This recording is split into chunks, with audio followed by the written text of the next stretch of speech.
Od 1. januarja letošnjega leta je prišlo do manjše spremembe pri zbiranju tekstila. Za uporabnike občin Litija in občine Šmartno pri Litiji ni večje spremembe, ker smo že do sedaj zbirali uporabni tekstil. Novost pa je, da moramo neuporabnega, se pravi umazanega, strnega, ki se ne more več uporabljati, pa zbirati ločeno. Ločeno tako, da bosta sedaj dva zabojnika.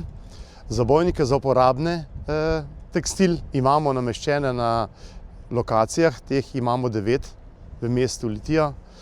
Glavni zabojnik pa se nahaja na zbirnem centru tukaj v Šmartnem pri Litiji, kamor občani to lahko prinašajo brezplačno.